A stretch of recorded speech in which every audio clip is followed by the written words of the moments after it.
जय श्री राम। आइए दोस्तों, कल से आगे की कथा प्रारंभ करते हैं। गए लखन जहाँ जान की नाथू, भे मन मुदित पाए प्रिय साथू। तो मंदिर राम से चरण मंदिर राम से चरण सुहाए, चले संग नप मंदिर आए। अब लक्ष्मण जी वहाँ गए हैं जहाँ सीता राम जी खड़े हैं, और उनके साथ में भी राजा के महल के अंदर गए हैं। कहीं परस्पर पुर नर नारी, भली बनाए विधि बात बिगारी। तन कस मन दुख बदन मलीने, बिकल मन हूँ माखी मधु छीने। और सब नर नारी कह रहे हैं कि किस प्रकार से बनी बनाई बात बिगड़ गई है, मानो कि मक्खियों के भाग से छीका टूट गया है। कर्मी जय सिर धुनि पचताई, जनुमिन पंख विहंग खुलाई। भई बड़ भीर भूप दरबारा, बरन जाए विषाद पारा। और राजा के दरबार में भीख बढ़ गई है, सब व्याकुल हो रहे हैं और बहुत विषाद हो रहा है। सचिव उठाए राव बैठारे, कहे प्रिय बचन राम पगधारे।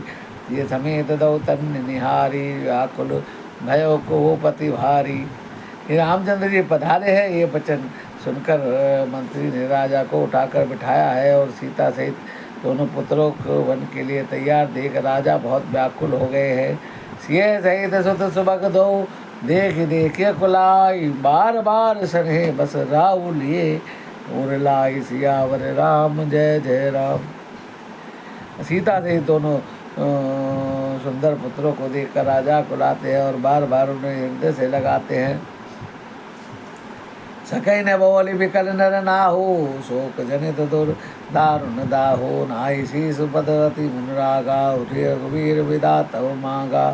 राजा व्याकुल हैं, बोल नहीं सकते हैं, हृदय में शोक उत्पन्न हो गया है, संताप उत्पन्न हो गया है। तब रामचंद्र जी ने उठकर प्रेम से सिर नवाया है और वन के लिए विदा मांगी है। पितियासी पितवासीस आय सो मोहि दीजे, हर्ष समय विस्मय कत कीजे। तात किए पिति प्रेम प्रमादु, जस जग जाई होई अपवादु। हे पिताजी, मुझे आशीर्वाद दीजिए और आज्ञा दीजिए। हर्ष के समय आप शोक क्यों कर रहे हैं? प्रिय के प्रेम प्रमाद कर्तव्य में त्रुटि करने से जगत में यश जाता है और निंदा होती है। सने बस उठि नर नाहा, बैठा रे रघुपति कही बाहा। सुन तात तुम कह मुनि ना कही, राम चराचर नायक कही। यह सुनकर इसने बस राजा उठकर रघुनाथ जी की बाह पकड़कर उन्हें बैठाते हैं और कहते हैं, तात सुनो, तुम्हारे लिए मुनि लोग कहते हैं कि श्री राम चराचर के स्वामी हैं। शुभ अशुभ कर्म अनुहारी, देई फल हृदय विचारी। करई जो कर्म पाव भल सोई, निगम नीति यस कह सब कोई। शुभ और अशुभ कर्मों के अनुसार ईश्वर हृदय में विचार करके फल देता है। जो कर्म करता है वही फल पाता है, वेद की नीति कहती है, ये सब कोई कहते हैं। और करे अपराध को पाप फल भोगो, अति विचित्र भगवंत गति को जाने, को जग जाने जोगो। और किंतु इस अवसर पर तो इसके विपरीत हो रहा है। अपराध तो कोई और का है और फल भोग कोई और रहा है। भगवान की लीला बड़ी विचित्र है। राय राम राखन हित लागी, बहुत उपाय किए फलो त्यागी।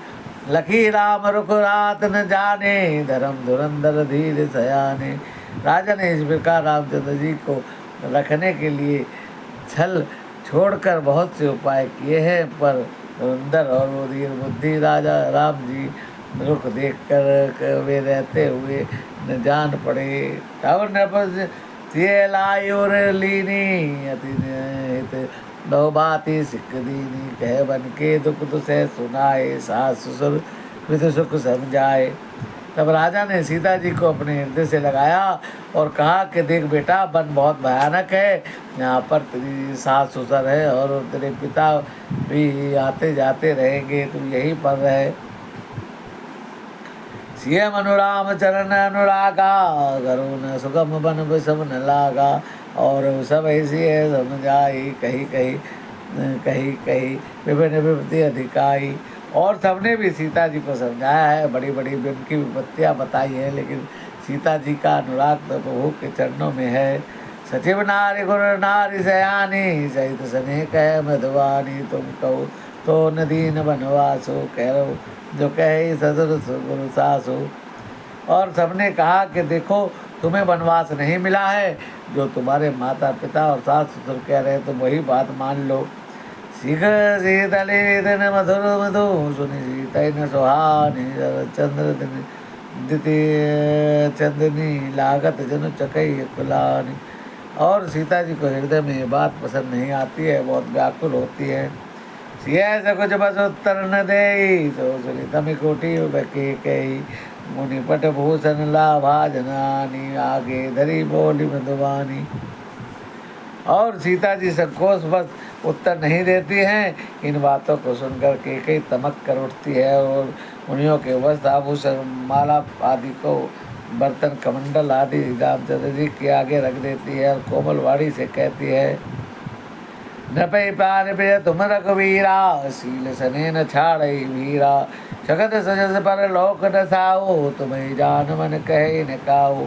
हे रघुवीर, राजा को तुम प्राणों के समान प्रिय है और वीरू प्रेम बस हृदय दुर्बल है। राजा शील और स्नेह नहीं छोड़ेंगे। तुम पुण्य और सुंदर यश पर लोक न चाहे नष्ट हो जाए, तुम बन जाने को वे कभी नहीं कहेंगे। अस विचार सोई करे जो भावा, राम जाने जो सुनी सुख पावा, ओ पै वचन वान सम लागे, करे न प्राण पयान भागे। ऐसा विचार कर जो तुमने अच्छा लगे वही करो। माता की सीख सुनकर रामचंद्र जी ने बड़ा सुख पाया है, परंतु राजा को ये वचन प्राण के समान लगे हैं, बाणों के समान लगे हैं। लोग विकल मूर्छित नर ना हो, कहा करे कुछ सूझ न काहो। राम तुरंत मुनि भेष बनाई, चले जनक जननी सिर नाई। तुरंत राम जी ने, राजा मूर्छित हो गए हैं और राम जी ने मुनि का वेश बनाकर सीता जी के साथ सिर नवाकर चल दिए हैं। मन का सब साज समान सज कर, सजीवन साजु समाजो सबो, बंदिता बंधु समेत, बंदी विप्र गुरु चरण प्रभु, चले कर सबई अचेत। और वन का साज समान सजाकर और अवश्य सवाल लेकर राम जी, सीता जी और लक्ष्मण जी के सहित गुरु जी को प्रणाम करके, ब्राह्मणों को प्रणाम करके, सबको अचेत करके चल दिए हैं। निकसी वशिष्ठ द्वार भय ठाड़े, देखी लोग विरह दब डाड़े, कह मेरे वचन सकल समझाए, विप्रबंध रघुबीर बुलाए। राजमहल से निकलते ही रामचंद्र जी वशिष्ठ जी के दरवाजे पर जा खड़े हुए हैं और देखा सब लोग विरह की अग्नि में जल रहे हैं। उन्होंने प्रिय वचन कह सबको समझाया है और रामचंद्र जी ने ब्राह्मणों की मंडली को बुलाया है। गुरुजन कही बर शासन दीने, सादर दान विनय सर्व सकीने, जाचक दान मान संतोषे, मीत पुनीत प्रेम परितोषे। दास ही दास बुलाए हैं बहुत सारे, गुरु जी के कहने से उन सबको वर्षासन वर्ष भर का भोजन दिया है और आदर दान और विनय से उन्हें बस में कर लिया है। याचक को दान और मान संतुष्टि किया है, मित्रों की पवित्र प्रेम से प्रसन्न किया है।